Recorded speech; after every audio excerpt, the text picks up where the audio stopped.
Imóvel físico ou fundo imobiliário? Tijolo ou papel? Essa é, sem dúvida, uma das maiores questões para quem investe aqui no Brasil. Bom, nesta análise, a gente vai acompanhar a jornada real de um investidor para entender a resposta. E olha, talvez não seja exatamente o que se espera. Então a questão é essa: comprar um imóvel, aquele bem físico, palpável, ou investir num fundo imobiliário?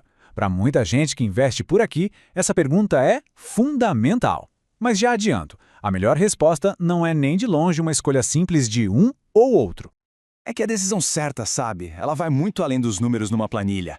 Tem a ver com cultura, com os objetivos de cada pessoa e, o que é mais importante, com o momento de vida de cada um. E claro, todos esses fatores, eles mudam com o tempo. Ok, então vamos começar pelo caminho mais tradicional, o caminho do tijolo. Para entender isso na prática, a gente vai seguir a estratégia do investidor Sidney Angulo. Ele construiu o patrimônio dele, literalmente, tijolo por tijolo.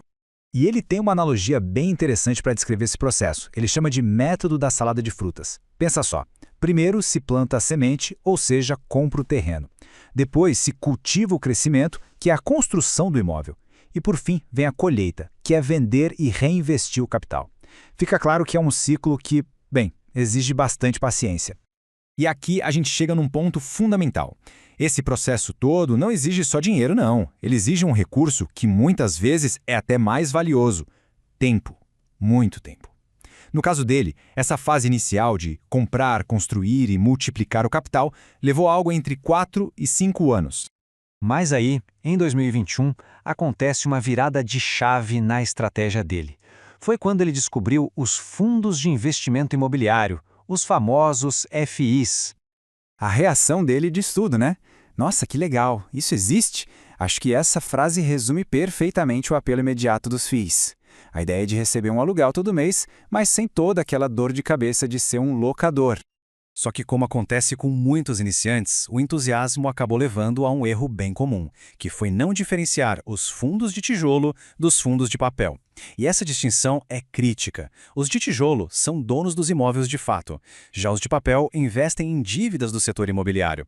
Entender isso muda completamente a análise de risco e de retorno. E isso tudo nos leva a uma barreira que, para muita gente, é a maior de todas. E olha que curioso, ela não é financeira, é psicológica. É aquela dificuldade de sair do que é tangível, concreto e ir para o abstrato. Pensa bem, ter a escritura na mão, isso dá uma sensação de segurança muito grande. É algo cultural quase que enraizado. É a prova física de que aquilo é seu. Agora, do outro lado, o que é uma cota de um fundo? É um ativo digital, cujo preço sobe e desce todo dia na tela do computador. É natural que, em comparação com a escritura, isso pareça algo bem menos sólido, até meio instável. Mas aí é que vem o grande clique, a verdadeira virada de chave. Foi quando ele percebeu que a questão não era escolher entre um e outro. O segredo era entender como os dois podiam, na verdade, trabalhar juntos. E a ideia que mudou tudo foi uma metáfora bem simples, mas muito poderosa. Pense num fundo imobiliário como um prédio inteiro. Só que ele foi fatiado em milhares de pedacinhos bem pequenos, e qualquer pessoa pode comprar um desses pedacinhos. Pronto, isso desmistifica tudo. E para essa ideia ficar ainda mais concreta, pense na nota de corretagem. Aquele documento oficial que a bolsa emite quando se compra uma cota. Ela funciona na prática como a escritura do século XXI. É a prova legal de que aquele pedacinho no imóvel é seu. E aí que a estratégia unificada começa a fazer todo o sentido. De um lado, o imóvel físico, que serve para aquelas oportunidades únicas, estratégicas, um crescimento mais lento e deliberado. Do outro, os FIIs, que trazem agilidade, escala, liquidez e a geração de renda passiva de forma muito mais rápida. Percebe como um complementa o outro? É uma ótima forma de pensar. Os FIIs agem como se fossem a startup da carteira de investimentos. Eles são rápidos, ágeis e escaláveis. Enquanto isso, o imóvel físico seria a empresa já consolidada, mais robusta e de crescimento mais lento. Bom, e com tudo isso, a gente chega à conclusão dessa jornada. E o mais interessante é que ela nos força a olhar para aquela pergunta do início, mas de um jeito completamente diferente. Muito mais pessoal. Porque no fim das contas, a grande lição é esta. O debate não é sobre qual dos dois é melhor. Não se trata de uma competição para ver quem ganha.